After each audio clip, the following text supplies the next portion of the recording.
एक सेकंड नहीं लगता है, हजारों मील के फासले पे तख्त है। वलहा अर्शुन अजीमुन फरमाएगा, बहुत बड़ा तख्त था।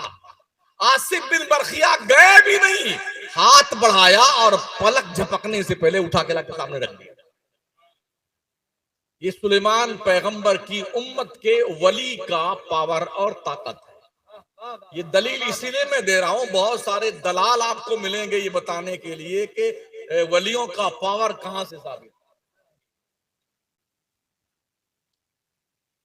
ये सुन्नी लोग हवाई बातें करते हैं। महोदय जी, ये हवाई बात नहीं है, कुरान की बात है। इसको हवाई कहोगे तुम्हारा ईमानी हवा में जाएगा। हाँ, तख्त लाके रख दिया। हजरत ईसा का नाम सुना आपने? पावर देखो, कोई कुछ नहीं कर सकता, अल्लाह के अलावा कोई कुछ नहीं कर सकता। यही मैं दलील देना चाहता हूं कि अल्लाह का हुक्म और ताकत मिल जाए तो कोई क्या, हर कोई बहुत कुछ कर सकता है जी। हजरत जिब्रील अमीन आए, क्योंकि हजरत इमरान की बीवी ने मन्नत मानी थी कि अल्लाह मेरे पेट में जो भी है, अगर ये पैदा हुआ तो मैं इसको तेरे घर बैतुल मुकद्दस के लिए वक्फ कर दूंगी, खिदमत के लिए। मन्नत तो मान ली, मगर जब पैदा हुआ तो बच्चा, लड़का नहीं पैदा हुआ, लड़की पैदा हुई, मरियम, हजरत ईसा की माँ। तो उनने कहा, या अल्लाह मैंने तो मन्नत मानी थी कि जो पैदा होगा तेरे घर की खिदमत के लिए वक्फ कर दूंगी, मगर परवरदिगार ये तो लड़का नहीं लड़की पैदा हुई। लड़कियों को तो बहुत सारे दिन ऐसे आते हैं जो पाक नहीं रहती, तेरे घर में कैसे रह सकेगी? हुक्म हुआ तो उन्हें मन्नत मानी, चुपचाप रख दे उसको, रख दो बैतुल मक़दिस में। हजरत जकरिया भी उस वक्त थे और कई नबी थे। तो ये हुआ कि मरियम की परवरिश कौन करेगा? तो गोट्टी डाली गई, कुरान अंदाजी की गई कि कौन परवरिश करेगा। तो गोटी हजरत जकरिया के नाम निकली। उनने मरियम को डाल जाकर के बैतुल मुक़द्दस के एक हुजरे में बिठा दिया मरियम को। सुबह शाम दोपहर खाना पीना नाश्ता अपनी तरफ से जाकर के पहुंचाते हुए। लेकिन जब जब जकरिया पैगंबर जाए ना हुजरे मरियम में, तब तब नया नया फल, बेमौसम का फल उनके हुजरे में पाए। कुल्लमा दखला अलैहा ज़करिया मिहराब वजदा इंदहा रिज़्क़ा क़ाल या मरियम अन्ना लकी हाज़ा क़ालत हुवा मिन इंदिल्लाह। जब जब जकरिया दाखिल होते हुजरे मरियम में तो बेमौसम का फल फ्रूट पाते। बड़ा ताज्जुब हुआ कि या अल्लाह, लाता मैं हूं, खाना पीना नाश्ता फाश्ता मैं इंतजाम करता हूं, मगर ये कहां से आता है बगैर मौसम का फल? तो उनने पूछ ही लिया, मरियम बता ये किधर से आता है? हजरत मरियम के बचपन का फरमाती क्या कहती हैं? हालत हुआ मिन इंदिल्लाह, ये मेरे अल्लाह की तरफ से। इन्नल्लाह यर्ज़ुक़ु मन यशाअ बिगैर हिसाब, बेशक अल्लाह जिससे चाहता बगैर हिसाब के रोजी अता फरमाता है। सुभान अल्लाह, सुभान अल्लाह। हजरत जकरिया अलैहिस्सलाम को उस वक्त तक, जबकि वो बूढ़े हो चले थे, कोई औलाद नहीं थी, तो उन्होंने कहा जब ये हजरत मरियम को मेरा अल्लाह बिन मौसम का फल देने पे कुदरत रखता है, तो मैं भले भी बूढ़ा हो गया हूं, अल्लाह तबारक ताला मुझे चाहे तो औलाद दे सकता है। तो हजरत जकरिया ने वहीं पे जहां मरियम बैठी थी ना, वहीं पे, जकरिया नबी है, मरियम नबिया नहीं है, वलिया है। एक नबी की दुआ कहां कबूल हुई है? एक वलिया के हुजरे में। पता ये चला जब दुआएं कबूल ना हो तो वलियों के आस्थाने पे जाया करो। होना लिकदा जकरिया रब्बा, वहीं उन्होंने रब को पुकारा, अल्लाह मुझे पाक औलाद अता फरमा। मेरे करीम रब ने बशारत दी उन्हें उनके फर्जंद की। नारे तकबीर, नारे रिसालत, मजहबे इस्लाम। सुभान अल्लाह, सुभान अल्लाह। ये मरियम जब जवान होने लग गई तो जिब्रील को अल्लाह ने भेजा, इंसानी भेष बना के आए जिब्रील। फतमस्तल लहा बशरन सविया, उन्होंने क्या कहा? कॉल अना रसूल रब्बिक ली अहबा लकी गुलामन ज़किया, भेष बनाया इंसान का जिब्रील ने और आए मरियम के पास, का मरियम मैं तेरे रब का भेजा हुआ फरिश्तादा हूँ, कासिद हूँ, और मैं इसलिए आया हूं कि तुझे मैं साफ सुथरा लड़का दे दूं। उनने ये नहीं कहा कि अल्लाह दे दे, अहबा लके, मैं दे दूं तुझे। जब अल्लाह के सिवा कोई कुछ नहीं दे सकता है तो जिब्रील पर कोई फतवा लगाएगा कि वो मुशरिक है? वो क्या कह रहे हैं, मैं देता हूं लड़का। हजरत मरियम ने कहा माज़अल्लाह, मुझे किसी मर्द ने छुआ तक नहीं, ये कैसे पॉसिबल है? अल्लाह की तरफ से हुक्म हुआ जिब्रील कह दे, या अल्लाह यूं ही चाहता है। हजरत मरियम के गले में सिर्फ फूंक मारा था, दम किया था हजरत जिब्रील ने, और उनके पेट में हजरत ईसा अलैहिस्सलाम जो है वक़्फ़ पज़ीर हुए। और जब कुछ दिन गुजरे, ये पता चला महल्ले वालों को कि कुंवारी मरियम के पेट में कोई बच्चा है, तो पूरे गांव ने पूरी जमीन सर पे उठा लिया। अरे मरियम, तूने नाक कटा दी, तेरा दिमाग खराब हो गया, तेरे बाप ऐसे नहीं थे, तेरी माँ ऐसी नहीं थी, तुझे क्या हो गया, तेरी शादी नहीं हुई। और ये फितरी बात। हजरत मरियम ये सब ताने सुन सुन करके उनका दिल छल नहीं हुआ जाता। 9 महीने कैसे झेले वही जानती। बच्चे की विलादत का वक्त आया, हुक्म हुआ मरियम फला पहाड़ी के दामन में चली जा, मेरा बंदा वहां पैदा हो। वो पहाड़ के दामन में गई और जाने के बाद जब उधर छुपी साइड में तो हजरत ईसा पैदा होने लगे। तो उस वक्त जो दर्द ज़ेह की तकलीफ हुई ना, उस तकलीफ को भी कुरान ने नोट फरमाया। काश में नसिया मनसिया हो जाती, भूली बिसरी हो जाती, ये दर्द नहीं झेल पाती। हजरत ईसा पैदा हुए, अभी पैदा हुए। बच्चे की विलादत के बाद माओ को भूख लगती है। वहां कोई तो था नहीं जो खिलाता कुछ। एक सूखा दरख्त था खजूर का, मोटा, एकदम सूखा था। हुक्म हुआ जिब्रील को, जा। अल्लाह ने फरमाया बहुज़्ज़ी इलैकी बिजिज़्ज़ी नख़लत तुसाक़ित अलैकी रुतबन जनिया। मरियम उठ के खड़ी हो जा, अभी बच्चा पैदा हुआ है, अभी उठ के खड़ी हो जा। खड़ी हो सकती है औरत? तकलीफ कितनी है। एक औरत नया जन्म लेती है, जब बच्चा पैदा होता है, अल्लाह ने हुक्म किया मरियम खड़ी हो जा, और हुक्म क्या दिया, उठ के खड़ी हो जा, इस पेड़ को हिला। और देखिए कितनी बड़ी मुसीबत, पेड़ को हिला। वो भी कोई पतला पेड़ नहीं था, मोटा मुस्टंडा पेड़ था खजूर का। सब मिलके हिलाओ तो इसका कभी पत्ता नहीं हिलेगा, आप खुद ही हिलते रहेंगे। लेकिन अल्लाह को ये बताना मकसूद था, जो वली होता है ना, वो छू लेता है तो काम हो जाए। हजरत मरियम ने क्या किया, उठी खड़ी हुई, ऐसे टच किया उस पेड़ को। हिलाना तो क्या था, बहाना था। हाथ टच हुआ, सूखा पेड़ हरा हुआ, पत्तियां निकली, फूल आए, फल आए, पक गए और गिरने भी लगे। कितनी देर में, ये 1-2 मिनट के अंदर ही।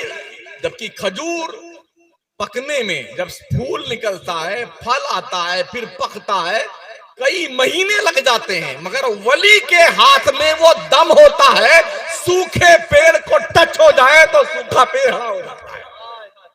फल नहीं हो तो फल आ जाते हैं और पक करके गिरने भी लगते हैं। जब गिरी तरो ताजा खजूरें तो रब ने फरमाया फकुली वशरबी वकर्री आइना, मरियम खा खजूरें और ये पानी। वहां पानी था नहीं, अल्लाह ने कहा जिब्रील जा और वहां पानी का चश्मा जारी कर दे। जिब्रील आए, उन्हें एड़ी लगाई, पानी का चश्मा जारी हो गया। अल्लाह ने कहा खजूर खाओ और पानी पियो, खजूर खाओ पानी पियो। 3 दिन हो गए, मरियम उसी खो में है। उसके बाद हुक्म हुआ मरियम अपने बच्चे को लेकर के अपने महल्ले में जा। या अल्लाह, ये नया इम्तिहान शुरू है। 9 महीने तो कैसे झेली वो मैं जानती हूँ, अब और नया इम्तिहान शुरू। खैर लेके चलिए, पूरा शहर इकट्ठा, पूरा गांव, सब कचौके लगा रहे।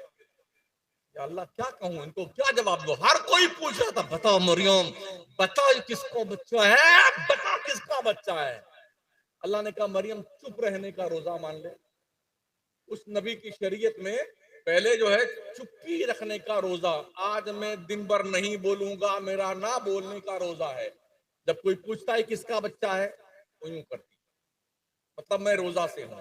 लेकिन कौम भी बहुत जिद्दी थी, मानने को तैयार नहीं थी, बताना पड़ेगा तेरे। माँ काना अबू किमरा सौ वो मैं कहना तुम की बगिया। मरियम तेरा बाप तो बुरा नहीं था, तेरी माँ बद किरदार नहीं थी, तू कैसी निकली।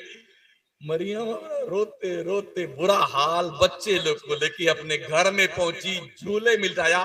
3 दिन के ईसा पैगंबर है।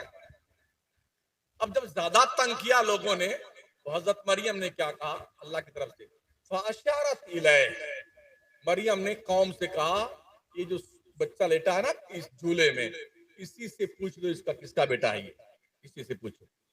3 दिन के फाशारत इलै, इशारा किया झूले में झूलने वाले बच्चे की तरफ, इससे पूछो किसका बेटा। कौम ने क्या कहा, कालू कैफा नुकल्लिमु मन काना फिल महद सबिया। मरियम ऐसा लगता तेरा दिमाग भी खराब हो रहा, किरदार तो खराब तो तेरा था ही माज़अल्लाह, अब तेरा दिमाग भी खराब हो गया है। ये 2 दिन 3 दिन का बच्चा कोई बात करने वाला है। हजरत ईसा सुन रहे थे। मुफस्सिरीन फरमाते हैं ईसा पैगंबर ने हथेली अपने गाल के नीचे रखी, बड़ी शान बेनियाजी के साथ फरमाया, काला इब्नी अब्दुल्ला आतानियल किताब वजअल नबिया। ओ मेरी माँ पे तोहमत लगाने वालों, कान खोल के सुन लो, मैं अल्लाह का बंदा हूँ, मेरे अल्लाह ने मुझे नबी बनाया है, मुझे साहिब किताब पैगंबर बनाया। सुभान अल्लाह, सुभान अल्लाह, जिंदाबाद जिंदाबाद। आज के दौर में होते तो सबसे बड़े भगवान होते, हो नहीं होते। अरे 3 दिन के अंदर कोई बच्चा बोलने लग जाए तो क्या, अरे बहुत बड़ा देवता है, ये तो लोग कहेंगे ना। ये हजरत ईसा भले परवान चढ़े। अब हजरत ईसा ने क्या किया, जो लोग कहते हैं ना वली कुछ नहीं करता है, अल्लाह वाले कुछ नहीं कर सकते हैं। अभी मैं कुरान ही पढ़ रहा हूं, हाँ बरेली शरीफ नहीं, कुरान शरीफ। अल्लाह का शुक्र है ये अकीदा हमें बरेली शरीफ नहीं दिया। हम टॉर्चर नहीं करते, हम दलाइल की रोशनी में गुफ्तगू करते हैं। हजरत ईसा पैगंबर ने क्या कहा,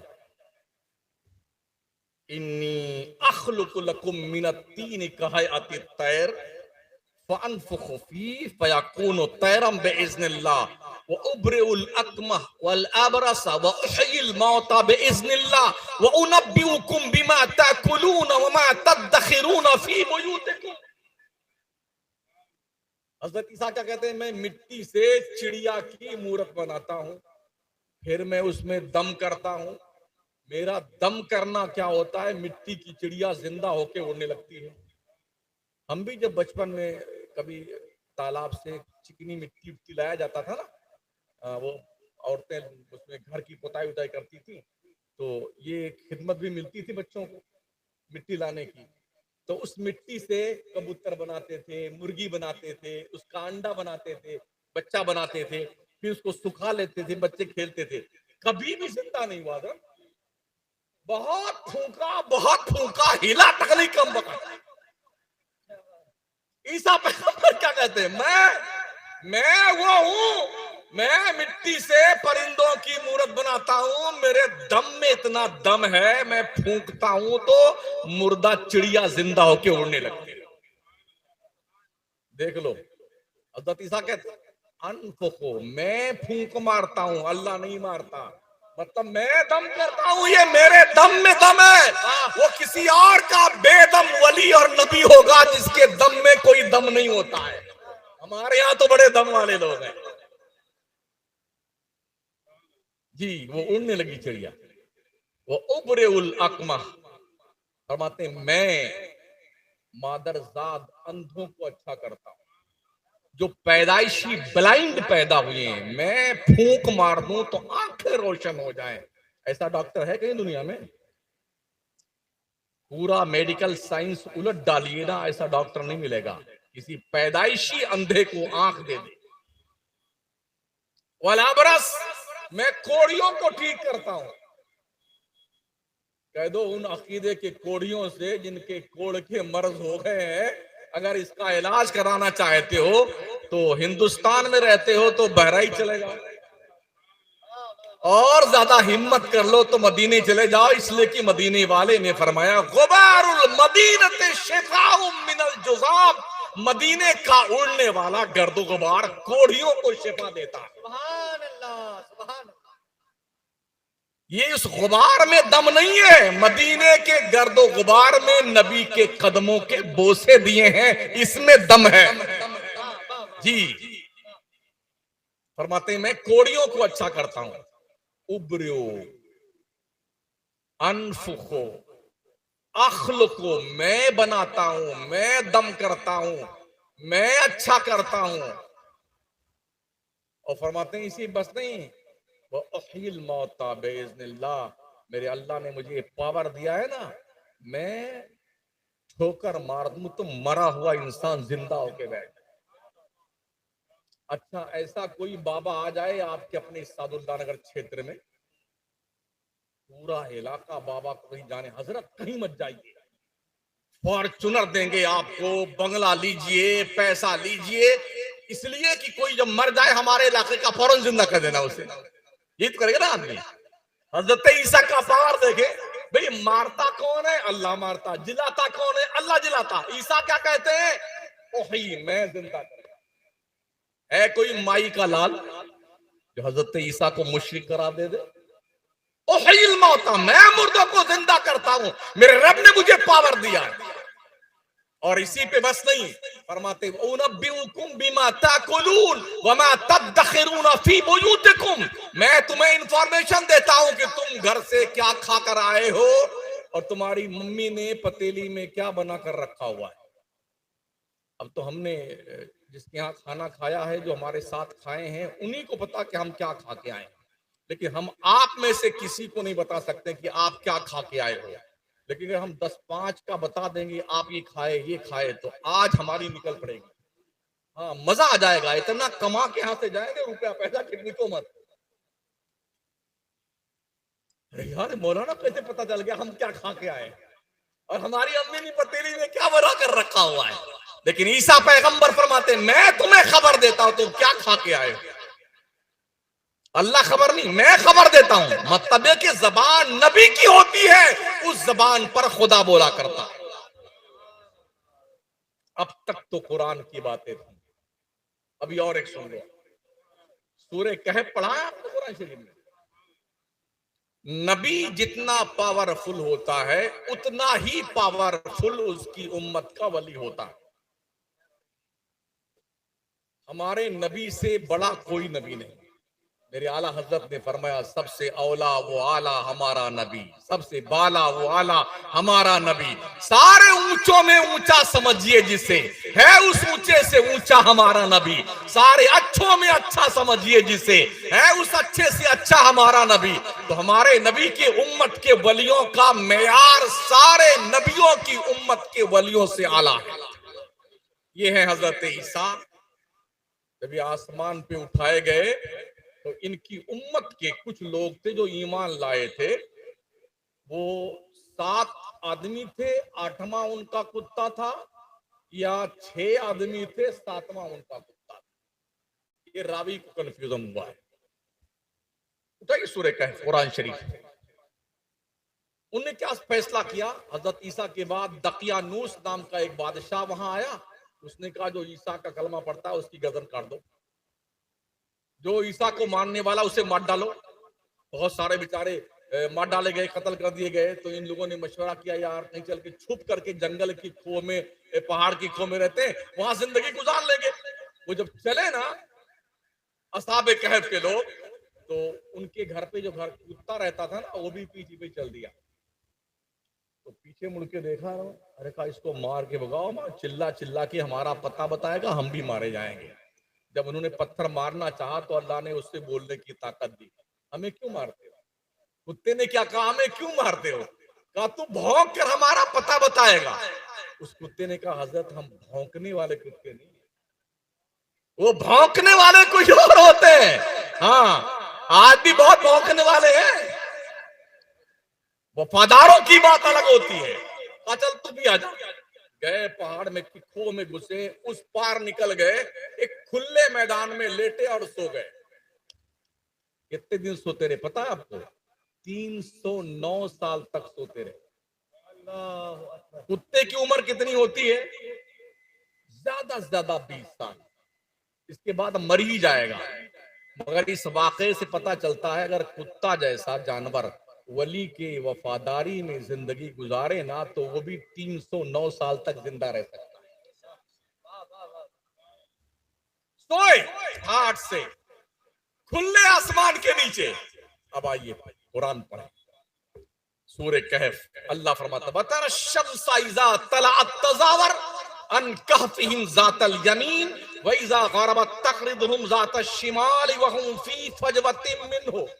मुस्तफा तुम देखोगे ना, जो हमारे दोस्त हैं ना, वली हैं, जहां वो आराम फरमा रहे खुले आसमान के नीचे हैं, मगर हमने अपने दोस्तों के लिए निजामे शमसी का रूट डाइवर्ट कर दिया। जब सूरज निकलता है तो दाहिने कट जाता है, डूबता है तो बाएं कट जाता है, ताकि सूरज की गर्मी से हमारे दोस्तों को तकलीफ ना पहुंचे। तुम कहते हो कोई नबी वली अल्लाह के दरबार में कोई रुतबा नहीं। बुद्धू मियां रुतबा देखो। आज अगर मुख्यमंत्री महोदय हमारे गोंडा के जिला के अंदर इस इलाके में सादुल्ला नगर गौरव चौकी आने, पूरा रूट डाइवर्ट कर दिया जाएगा। खबरदार, कुत्ता बिल्ली परिंदा पर नहीं मार सकता। चाहे आपकी एम्बुलेंस फंसी रहे, रास्ते में आप मर जाएं, 2-2 3-3 घंटा फंसे रहे, कोई मतलब नहीं। मुख्यमंत्री आएंगे जाएंगे, उनका हिसाब है। डाइवर्ट कर दिया गया रूट। 50 किलोमीटर दूर से जाइए, 200 किलोमीटर का राउंड फिगर लेके आगे निकलिए, हम नहीं जानते। ये एक मुल्क के प्रधानमंत्री, एक स्टेट के मुख्यमंत्री का रूट डाइवर्शन होता है, परेशान लोग हो जाते हैं। अल्लाह ने क्या किया अपने दोस्तों के लिए, वलियों के लिए? उसने सूरज का रूट डाइवर्ट कर दिया। एक दिन के लिए नहीं, 309 साल तक सूरज वलियों की ताबेदारी में निकला है। तुम कहते हो वलियों को कोई पावर नहीं होता? 309 साल तक डूबते वक्त सूरज लेफ्ट साइड से होकर गुजरता था। और आप जानते हैं कि साल में 3 मौसम आते हैं, गर्मी, ठंडी और बारिश। गर्मी आए तो पंखे और एसी की, कूलर की जरूरत होती है, ठंडा पानी की जरूरत होती है। और ठंडी आ जाए तो जैकेट की, गर्म कपड़े की, हजरत रजाई रहमतुल्लाह अलैह की, कंबल साहब किबला की ये जरूरत पेश आती है। मोजा, जूता, बढ़िया से गलमुच्छा और मफलर और कान में को ढकने वाला वो टोपा, सब गर्मा गर्म होता ना। बारिश आ जाए, रेन कोट लेके आ जाओ, छतरी लेके आ जाओ ताकि भीगने ना पाए। ये तीनों मौसम आते थे, अल्लाह की कसम ना पानी से उनका जिस्म भीगा। खुले आसमान के नीचे लेटे, ना गर्मी ने उन्हें तकलीफ दी और ना ही ठंडी ने उनकी तकलीफ दी। ठंडी आ जाए तो गाल वाल फट करके छुहारा बन जाता, नहीं बनता है? हाँ, क्रीम लगा लगा करके, वाइसलीन, फेयर एंड लवली, हाँ वो सब लगा हुआ खूब बेटे पोतते हैं कि ये जो फटवट गए अच्छा हो जाए। लेकिन मजाल है कि ठंडी को हिम्मत कर ले उनको डिस्टर्ब करने की। क्या बात है, खुले आसमान के नीचे सो रहे हैं अल्लाह के वली, अल्लाह के दोस्त। और अल्लाह ने फरिश्तों की ड्यूटी लगा रखी। साल में एक दिन 10 मुहर्रम को फरिश्ते आते थे और उन वलियों की करवट बदलवा के जाते। अल्लाह ने फरिश्तों की ड्यूटी लगा दी है कि मेरे वलियों का रुतबा है, इन्हें तुम इनकी करवट बदलवा के जाया करो साल भर। कुत्ता बकल्बुहुम वासितुन ज़िराइहि बिल वसील, उनका कुत्ता उनकी चौखट पे पैर फैलाए पड़ा हुआ है। फरिश्ते उन असहाबे कहफ की करवट बदलवाते थे। आंख मूंदे मूंदे कुत्ते को पता चल जाता था मेरे दोस्तों ने करवट बदली है, हमें भी करवट बदलना चाहिए, तो कुत्ता भी करवट बदल लेता था। लोग कहते हैं नबियों को इल्मे गैब है कि नहीं है। यहाँ कुत्ते के बारे में क्या ख्याल है आपका? अगर वली की चौखट को चूम ले तो असहाबे कहफ की चौखट पे पड़ा रहने वाला भी कुत्ता गैब का जानकार बन सकता है। बेटे वो तो नबियों का मकाम बड़ा ऊंचा है। वाह वाह वाह वाह, जवाब नहीं, वाह वाह वाह वाह वाह, जिंदाबाद जिंदाबाद। दुनिया का वाहिद कुत्ता ये है जो जन्नत में जाएगा। कभी अमीर जमात से मुलाकात नहीं की, कभी फकीर जमात के पास नहीं गया, कभी चिल्ले में नहीं गया, कभी दिल्ली नहीं गया, कभी भोपाल नहीं गया, वली की चौखट पे पड़ा रहा। मगर ये जब हश्र का मैदान होगा तो असहाबे कहफ का कुत्ता जन्नत में जाएगा। और जानते हो तरक्की क्या मिलेगी इसे? मेडल दिया जाएगा, मेडल। अल्लामा मुफ्ती बन के जाएगा। हाँ हजरत, बलाम इब्ने बाऊर नाम का एक शख्स गुजरा है पहले नबियों की उम्मत में, हजरत मूसा अलैहिस्सलाम के दौर में। तो कौम के लोग आए, कहा बलाम इब्ने बाऊर तुम बहुत बड़े मुस्तजाबुद दावत हो, दुआ करते हो, अल्लाह तुम्हारी दुआ कबूल कर लेता है। तो एक काम करो, मूसा के खिलाफ दुआ कर दो ताकि ये तबाह हो जाए। उसने कहा ना ना बाबा, मुझसे नहीं होगा, वो अल्लाह के नबी है, मेरी तबाही आ जाएगी। तो ज्यादा पैसा वैसा लेके आए, अशरफी और शर्फी पैसे, सोने वोने चलते थे उस जमाने में। पैसे में बहुत दम होता है। एक एक रात में कई कई एमएलए खरीद लिए जाते हैं। हुकूमत रात भर में बदल दी जाती है। अभी 7 लोग गए हैं चड्डा पहन करके। जी नहीं गए? हाँ, बड़ा दम है, पैसे में बड़ा दम है। बनी बनाई हुकूमत बिगाड़ दी जाती है। तो मौलाना साहब थे ना, चलो थोड़ा पैसा अब ज्यादा ले लो। जब वो देखा कि बहुत आ गया है, राल टपकने लगी। अच्छा ठीक है, बददुआ कर दे।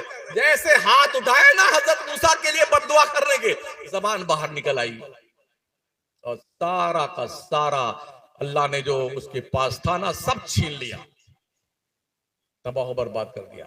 तो बलाम इब्ने बाऊर की शक्ल में अल्लामा मौलाना फहामा बन करके ये कुत्ता जन्नत में जाएगा।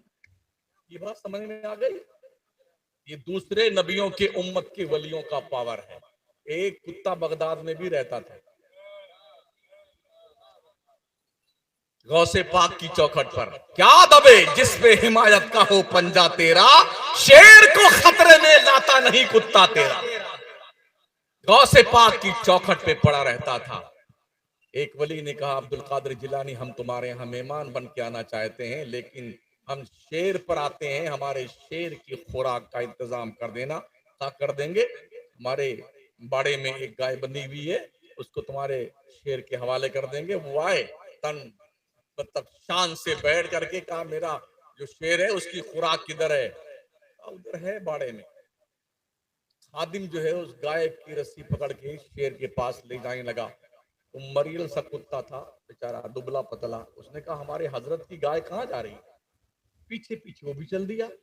और जैसे ही शेर ने गाय को देखा, झपट्टा मारा ना, इस दुबले पतले कुत्ते ने दौड़ कर जो हलक शरीफ को पकड़ा है ना, जब तक शेर मर नहीं गया तब तक छोड़ा नहीं। बरेली के आला हजरत सरकार हमारे आकाए नेमत फरमाते हैं, क्या दबे जिस पे हिमायत का हो पंजा तेरा, शेर को खतरे में लाता नहीं कुत्ता तेरा। जब इन नबियों के वलियों का ये पावर है, तो अगर शेख अब्दुल कादिर जिलानी बगदाद की सरजमीन पर बैठकर ये फरमाते, नजर तो इला बिलादिल्लाहि जमा का खरदलतिन अला हुक्म इत्तिसाली, अल्लाह के सारे शहरों को मैं ऐसे देखता हूं जैसे हथेली पर राई का दाना देखा जाए। वो गौस फरमाते कदमी हाज़िही अला रक़बतिल कुल्ली वली अल्लाह, मेरा ये कदम हर वली अल्लाह के गर्दन पर है। ये पावर है। गरीब नवाज की खिदमत में आते हैं, 2 बात इनकी सुन लें, उसके बाद फुल स्टॉप देते हैं। करामात करामात करामात करामत। मैं खुद गरीब नवाज की करामत, लेकिन सुन लीजिए, करामत से कई गुना ज्यादा दीन पर इस्तिकामत काम करती है। हाँ, करामतें उसी वक्त सादिर होती हैं जब आदमी परहेजगार होता है, अल्लाह का तकवा दिल में होता, तब करामत जाहिर होती है। हाँ, तो सरकार गरीब नवाज की नगरी के करीब में रहते हैं। 2005 में मुझे अटैक आ गया। हाँ, अरे पड़े रहे 7 दिन अस्पताल में, ये इंजेक्शन, ये टेबलेट, ये कैप्सूल। कुछ थोड़ा ठीक हुए तो कहा चलो बड़े अस्पताल में चलते हैं जयपुर, और वहां चेक करवा दें। हम चलो भाई, एस्कॉर्ट में गए। डॉक्टर साहब ने अपने चेम्बर में लिया और रिपोर्ट देखी। अरे हिलना मत, बहुत खतरनाक अटैक आया हुआ है, जल्दी फैसला कीजिए, कुछ भी हो सकता है। आप यहां तक आ कैसे गए? हमने कहा अल्लाह ले आया। यही जवाब था मेरा, अल्लाह ले गया। नहीं, फैसला जल्दी कीजिए, बड़ा खतरनाक, कुछ भी हो सकता है। हमने कहा डॉक्टर साहब, अगर मौत आई है तो आप जिंदगी नहीं दे सकते हैं, और जिंदगी है तो आप मुझे मार नहीं सकते हैं, ना मर्ज मार सकता है। आधा घंटा तक मुझे डराता रहा। जब देखा ये मुर्गा नहीं फंसने वाला है तो क्या बोलता, अच्छा जब तक फैसला नहीं करते ये दवा खाते रहिए। हमने कहा चलो, उसकी दवा की पुड़िया को ऐसे गोली बना के डब्बा में डाला। हमने चलो अजमेर शरीफ में बड़े डॉक्टर साहब पर चलते। गए ख्वाजा की चौखट पे, पैताने हाजिरी दी, कदम नाज में खड़े हुए, सलामी पेश की। हमने कहा हजरत एक बात सुन लीजिए, राजस्थान बुलाया था दिल का दर्द देने के लिए। हजरत हमें कुछ नहीं करवाना है, ना किसी डॉक्टर फाक्टर को दिखाना है। मैं जा रहा हूं और आपका काम है संभालना। 2005 और 2026 कितने दिन हो गए? 21 साल हो गए, अब तक मेरा रोंगटा नहीं टेढ़ा हुआ। ये ख्वाजा की करामत। खड़ाऊं भी उनकी इतनी समझदार होती है ना। जयपाल उड़ा था ना जोगी, हवा में उड़ा था। ख्वाजा ने कुछ कहा नहीं था, बस लकड़ी की खड़ाओं को पैर से निकाल दिया। खड़ाऊं भी इतनी समझदार होती है वलियों की कि वो अपने मालिक के इशारे को समझती है। हालांकि गैरे से उकुल में से है वो, मगर जैसे निकाला खड़ाऊं, उसने समझ लिया मुझे क्या काम सौंपा गया है। उड़ी जा करके जयपाल जोगी के सर पर दे तड़ाता, चुपचाप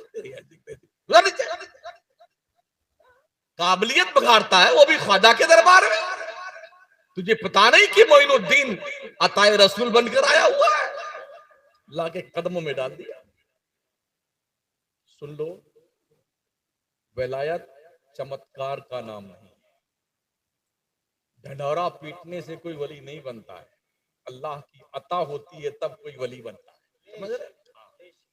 गरीब नवाज सरकार ने तकवा परहेजगारी के तमाम तर सरहदों को अबूर किया और उस मंजिल पे पहुंचे। मुरीद हुए ना जिस दिन ख्वाजा मोइनुद्दीन चिश्ती, ख्वाजा उस्मान हारूनी से, तो 3 दिन का वजीफा बताया था उनके पीर ने। उसके बाद कहा मोइनुद्दीन आओ इधर आओ, ऊपर देखो। क्या देखते हो? कहा हजरत में अल्लाह का अर्श देख रहा हूं। कहा नीचे देखो क्या दिखता है?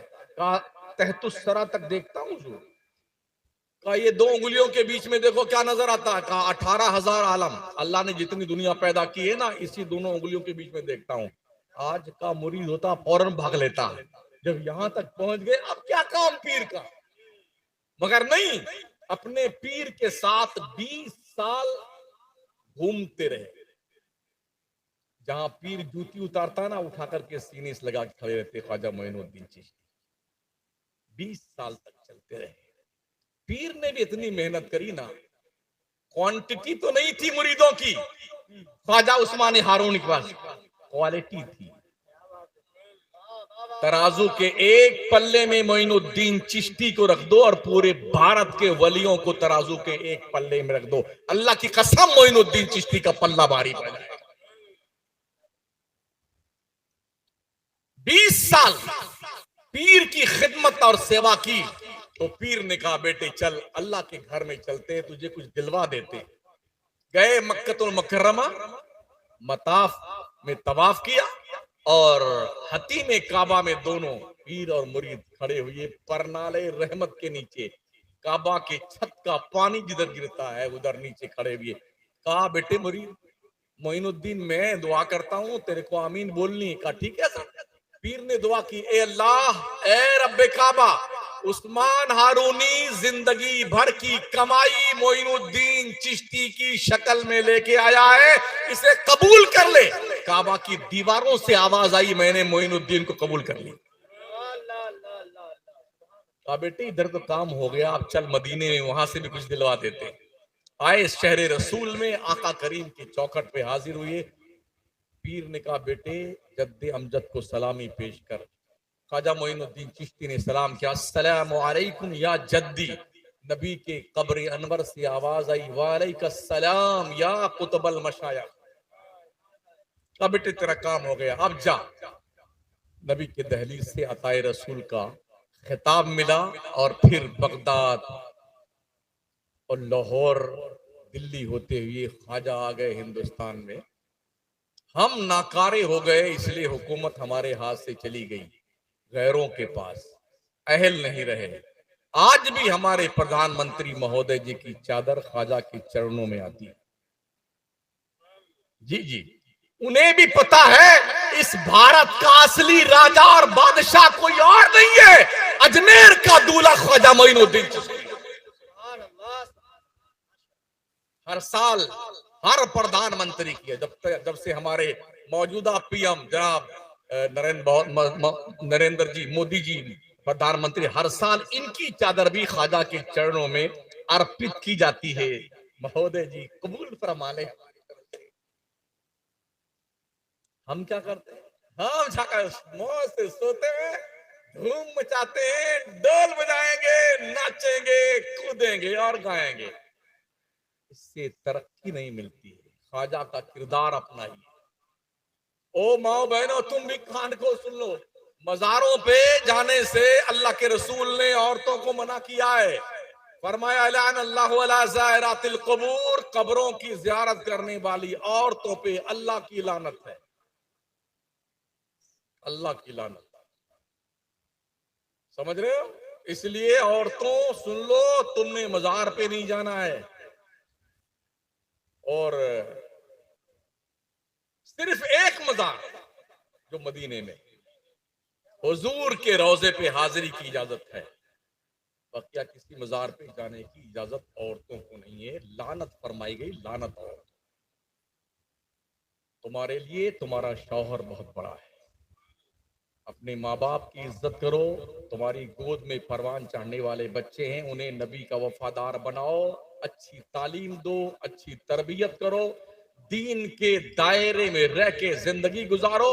अल्लाह के नबी फरमाते अगर किसी गैर खुदा को सजदा करना जायज होता तो मैं औरतों को हुक्म देता कि औरतें अपने शौहरों को सजदा किया करें। इतना रुतबा है शौहर का औरत के लिए। लेकिन साथ ही साथ ये फाइनल जुमला सुन लीजिए, कोई शौहर अपनी बीवी को गुलाम ना समझे।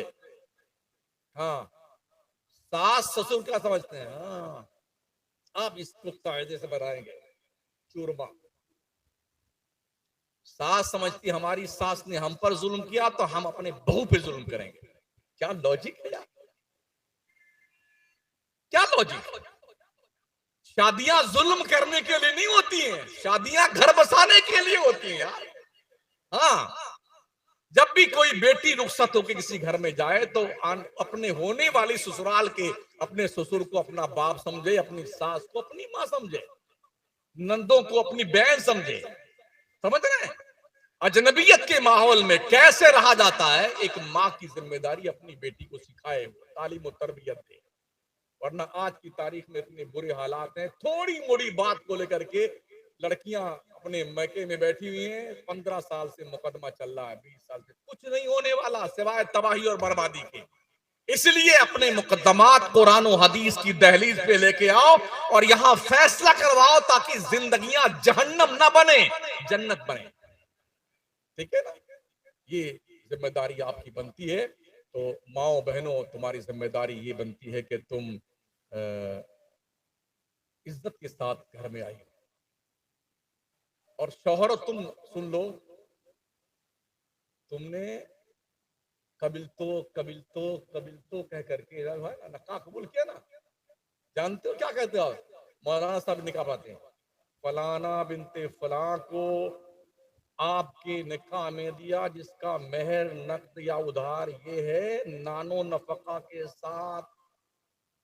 नान का मतलब क्या होता है? रोटी। और नफका मतलब क्या होता? खर्चा।